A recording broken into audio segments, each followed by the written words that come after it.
Hello and welcome to There's No Business Like, a podcast where friends and industry colleagues explore topics and interview leaders in our industry of professional theatrical touring. Welcome back to There's No Business Like. Josh here with my friends Danielle. Oh, hey, it's Danielle Van Hook from the Alden in McLean, Virginia. And Katie. Hi, everyone. Katie Traska-Miller with Michigan Maven Creative Associates coming to you from beautiful, summerful Midland, Michigan. And Josh Benson coming to you from Southern Illinois, where it is hot and yet raining and causes no actual relief, just further humidity. It's wonderful here. That sounds awful. I'm sorry, Josh. You're not used to being in the swamp? No, I'm like pretty much Danielle. a swamp critter. Yeah, that's pretty much summer swamp weather here. No, that's the way it is here all the time. Yeah. It still sucks, though. Yeah. So let's chat a little bit about AI as a presence in our industry, but not as necessarily as a creative force, but as a tool that is being used. Myself, I use it in a number of different ways. One being for organization of marketing language. Myself and our marketing associate here, we have a shared professional ChatGPT account that for every single show, we take the official language and have it just rephrase it and shorten it and create different lengths of it for us so that we have uniform language that we use all across the board in various different lengths. Mm-hmm. It's a simple thing. Is it taking a little bit of creative? Yes. But is that really where an artist's job would have been replaced? No. Right. And so that is one administrative way that we use it. I use it for grammar check on things constantly. Right. Because its grammar check is much better than just about anything else out there. It also screws up some of the time. Right. And it depends what type of grammar you're checking to. I forget what it's called that we use, and there's like almost no AI that will like properly do the like punctuation and all that kind of stuff the way that like our standards are. So that's like been a place that I've been like, well, I wish it did that, but like I'm glad it does it for you. Josh, I think that's one great example of sort of how to use AI as a tool. I think I want to start out saying like I have a lot of problems with AI on the ethical side and the regulation side, the environmental side of what we're looking at. So I have large concerns, like very large concerns over that. And I don't really use AI myself because of those concerns. However, it's coming, whether we like it or not, which I know is something you and I have talked about. And you're just like, Katie, like we just have to get over it. I'm like, I understand that. So with those ethical concerns aside, I want to talk today about how we use AI as a tool sort of at that intersection of idealism and practicality, because our field is idealistic by nature, right? We are looking for truth. We're looking for justice. We're looking to bring the human experience onto our stages and into our communities in so many different ways. So we have that idealism. We want people to be paid a fair wage. We want good labor. We're looking to better our labor standards and things like that. However, we also are facing burnout at a huge rate, right? It's something we've always dealt with, and we're finally talking about it. So for me, I look at it as it's coming. How do we use it ethically? How do we use it to match what we believe is an industry and perhaps use it to help with accessibility? So I'm thinking about subtitles and captioning for live performance. That is a way that we could use that to better the product that we offer. And then also help to mitigate some burnout. Some of those tasks that it is good for that don't take away the creativity of what we actually do, like data crunching all of our ticket sales data and looking for patterns so we understand our audiences better. Like, how do we do that without compromising our integrity and putting people out of work? Yeah, I think that I agree with, I think everything that both of you said. I haven't used AI the way that Josh described. For a long time, we were told as a government entity that like it was just off the table, because like not as much regulations, like the concern of people putting information into something that isn't necessarily fully understood, that's private, right?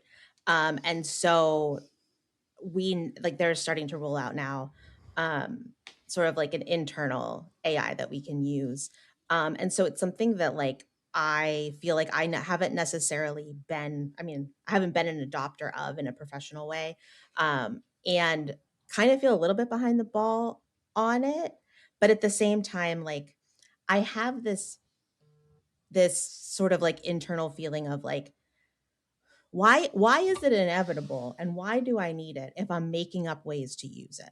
And like Josh's example, I like that. Hadn't thought of that before, kind of interested in that. But like I see, like the thing that bothers me is that I see that like what 15 years ago, whenever like Netflix came out, it was like $5 a month and it was like you get all this stuff. And it's like now, however many years later, it's not $5 a month. It's way more. It's like you can barely share it with like the other TV in your house without buying another subscription. And like everybody else has a streaming thing now, so it's like not everything is in one place, and it's like now I just want a service that puts all the streams together, and that's basically cable, right? So like that's the thing that I was supposed to get away from, but now it's like more expensive than trying to get media before, and it's like they've just sort of upped the price over time as people have gotten more and more like addicted to it.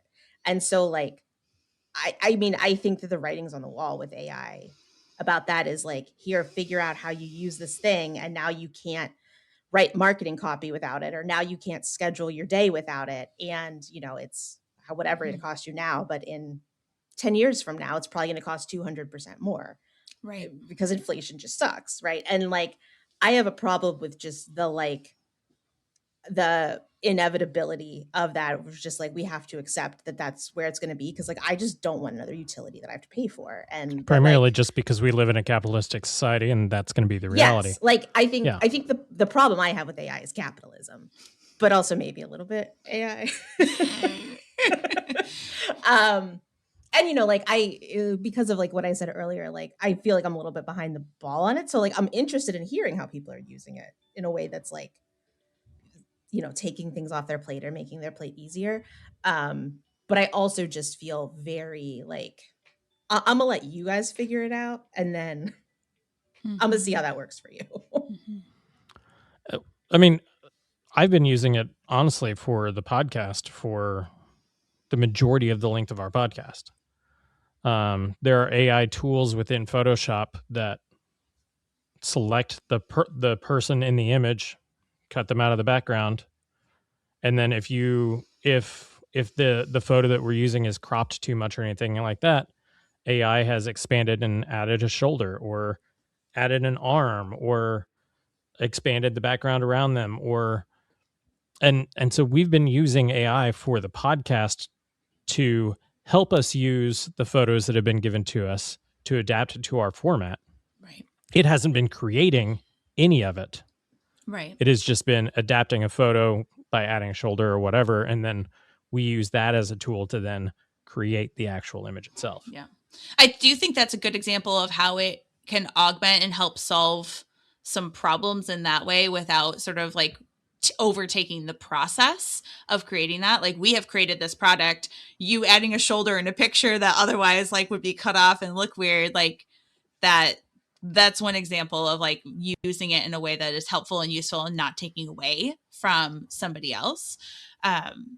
So well, and Katie, the edits that you have been making within our content, you've been doing that through the text editor that is within the platform that we use. That is all AI generated as well. Yeah. And so you have been using AI as a means to edit this podcast Josh. as well. Don't tell anybody.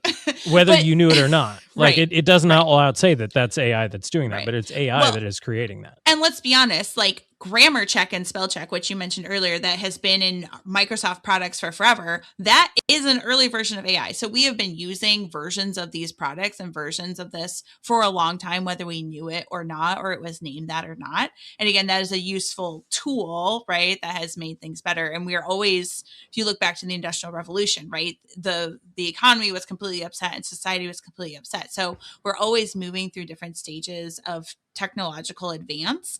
It's what do you do with it, and can we learn the lessons from the past and apply them to this current moment to make sure that the capitalism doesn't ruin everything. So Well, and let's also talk about people that are using AI for things right now where creatives would have caught things that the AI doesn't. So a local bar that has outdoor programming, like they bring in bands and have them play. They create a space outside. They had Hinder coming in. I think it was Hinder. And they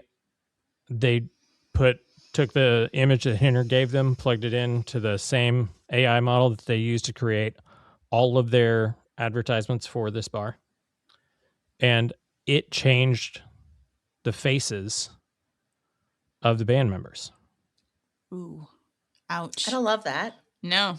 Well, the band also did not love that based on right. the video that the lead singer made about it. He did not name drop the venue or the promoter, but he made it very clear how unprofessional and how horrible he made them feel, because it made the faces younger. Mm. And as a band that has been around for a little while, they're like, I guess we're not young and hip enough for them, And so by having someone put it into AI that doesn't know what the band looks like, they ended up misrepresenting the artists. And additionally, those AI posters look like every other AI poster that's out there. Yeah. You lose your individuality. You lose a key element in the marketplace of this is what your ad space looks like. And when everything looks like everything else, everybody will just glance right past it. Yep. So by using AI models for the artistic aspects, you're losing that artistic voice that is your brand. Your brand becomes everybody's brand. Right. And don't you think in the moment where we're actually seeing a lot of AI backlash, right? So we saw during graduation season, every commencement speech that, that was touting the promise of AI, the students hated it. We are seeing a huge movement within schools to get technology out of classrooms, particularly for elementary and middle school students. Like there's a lot of backlash against AI and technology right now. Do we think that is really in our best interest to use AI for something like that? Because people can tell they're becoming more and more savvy about what is AI generated content and what is not. I think they would be able to tell if they're going to go see an AI generated play, for instance, right? Because it's probably not going to be super great. Like the acting might be great, but the material might not be great. So like, do we actually think it's in our best interest to use it for the creative parts of what we do when it's pretty easy to suss out what is human generated and what is AI generated? I kind of want to think that on a global, like on a, not global, but like a bigger picture scale, that's something that's going to like in some ways work itself out with like what Josh was mentioning of like once it all looks the same, like then what? I mean, maybe then the model gets smarter and like starts changing it, but I'm not sure. And I think that like this industry is probably the one that, can really be on the forefront of like not, taking that kind of thing away from artists and from creators, and not like, I don't know, creating music. Like there's certain parts of what we do that just like are never going to be AI generated. I'll be honest, in a way that is like a live situation that will be remotely any good. Yeah. And for me, like development of new technologies and new platforms, like I, as a graphic designer, was totally put off by anything that anybody made in Canva, because I felt like anything made in Canva had the same look for the long time. Yeah. Yeah, totally. And so as a graphic designer, I'm like, yeah, that's something that somebody just pulled a general model from an internet platform and made it their own. Canva has developed, and Canva is a much better tool now. And in turn, I now say, why use AI when there are such easy tools like Canva available that are so user friendly?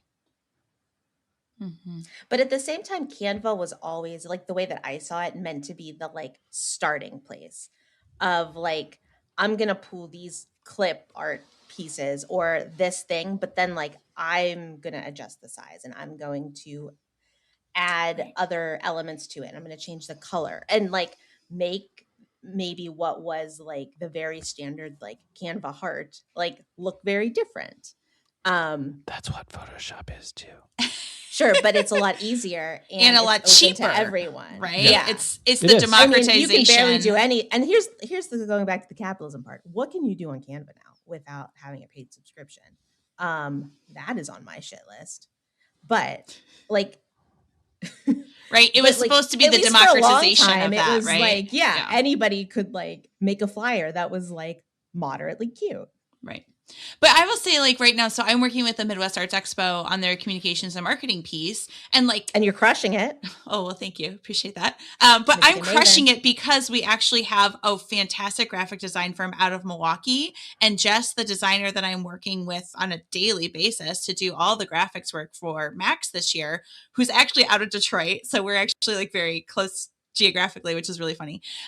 But Jess is creating graphics, and the work that she's doing, I could never do. I am not a trained graphic designer. So even if I had a tool like Canva or I had Photoshop and I could go in and play around with that, like, there is no substitute for her training and expertise as a graphic designer. So, and sometimes we have these mind meld moments, even just over email, where I say, hey, Jess, this is what I'm thinking of. Like, can we put a map here? Can we, I give her the language to put on it. Bing, bang, boom. In less than a day, sometimes I have the exact thing that I was thinking of that I never could have made on my own.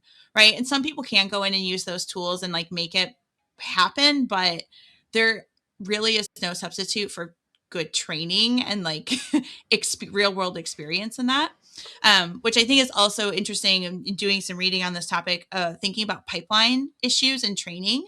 So the example I was reading about was, like, thinking about sound design. So if you could use AI to do your soundscape for a show, for instance, it could be great. And that means that it could end up, though, that we have, like, a pipeline issue where we have people who have tons of experience, have been doing this for a long time, sort of at the top. And then you have a lot of folks that are using AI tools to do this work at the bottom of sort of the talent pipeline. But then what happens in the middle?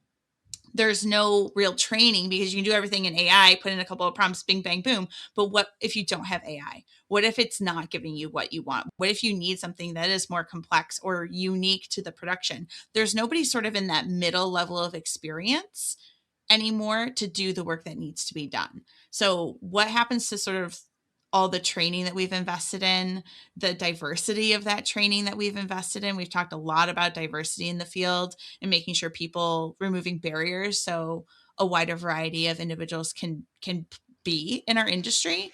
So what happens to all of that if we all of a sudden just go, yep, AI is going to do it? Well, but I think that's also where the it like the nexus lies in a lot of places. Like, I can hear my, like, elementary school teacher saying, like, you're never going to carry a calculator around in your pocket when you grow up. And, like, who's gonna, you can't just use spell check because you're not always gonna have spell check around, right? And, like, we do have these things, right? And so, like, that you still need to learn grammar so that you know if AI is correct. Like, grammar is definitely evolving and changing, and I think that that's an interesting topic, and I think that it's going to evolve and change a lot in our lifetime.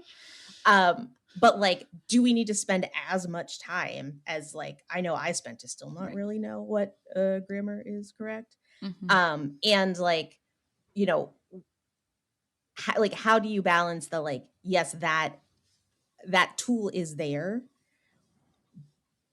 and how like how do you use that to then be able to have like a jumping off point where you're not necessarily like relying on the other things that it Right. can do, and like how do you teach a kid that like wants to just get to the like the fun time, that like they actually need to sit down and like not take the shortcut, like because like when we were kids, like taking the shortcut wasn't quite as easy. I'll say like my 10-year-old is currently teaching herself Canva. She's built a handful of graphics for things in her life right now. And she's not jumping into AI. I also don't know that she knows that she could jump into AI. But she is taking the initiative to create flyers and graphic elements now on her own at 10. Mm-hmm. And whether she does anything like that for a living or not, that is something that she'll always have as a tool that she will know, Right. hey, I can just create something if I need it. Right. And it's instilling creative independence in her, right? Like from a young age, and opening up another career path to the creative arts, whether it's graphic design or scenic design or costume design, right? So having that space to play around in is important. So how do we take that idea of having a sandbox to play in, Josh, like Canva for our kids, and then translate it into the real world, into our physical world, into our venues, into our communities? How I think are we do that through ChatGPT. But I think it's actually like a great sort of, it's a great like a translation. How do we translate that like sandbox for creativity into a classroom in our spaces, or into a community-based program, or something that we're doing where we're giving kids that freedom without a screen to practice creativity in a space where mistakes are allowed, perfection is not expected. Mm-hmm. They can get messy and make mistakes, to quote Miss Frizzle, right? She made a significant number of mistakes. No one got field trip form signed to like go in that kid's body, to go in his digestive tract. I know. They didn't get no permission slip to go to space. Like what? So just like, so how do we create that same thing? And then like with that sort of backlash against technology and these conversations we're having about AI, how do we maybe utilize that in some of our marketing and messaging too, around creating third spaces, interacting with each other in person versus on screen? We're having all sorts of conversations about the loneliness epidemic for both men and women, right? The numbers are the same for women as they are for men. So how do we sort of capitalize this moment, maybe in our marketing and messaging, and really focus our energy around like in person, together, connecting with people, connecting with community? If you don't want to be on a screen, this is the place that you should be. Working some of that into our messaging and marketing to meet the moment.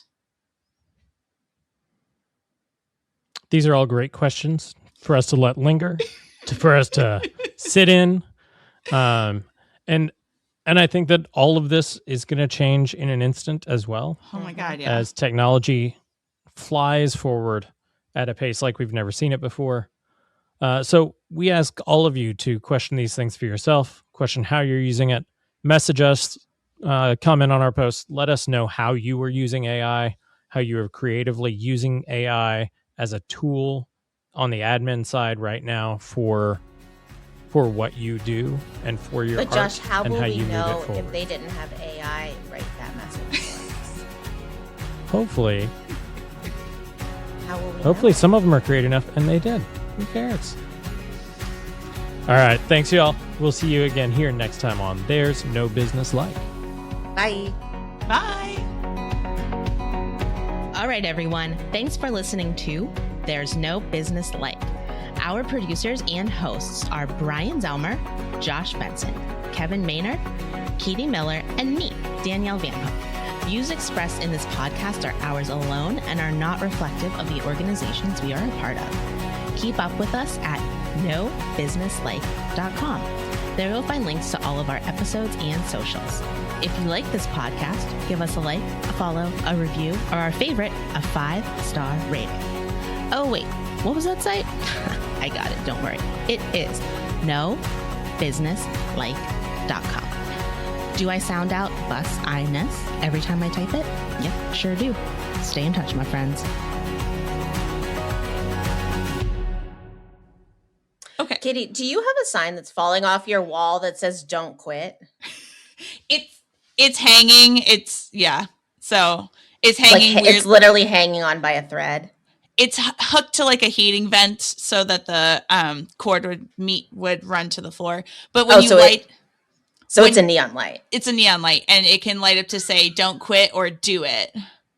Oh. So it's got two settings. So you could say "Do it" or "Don't quit." What about just quit? Does it say that? Do quit. It was a gift. So I love that it's hanging by a thread. I know. I was like, does her wall say "Don't quit"? Only barely.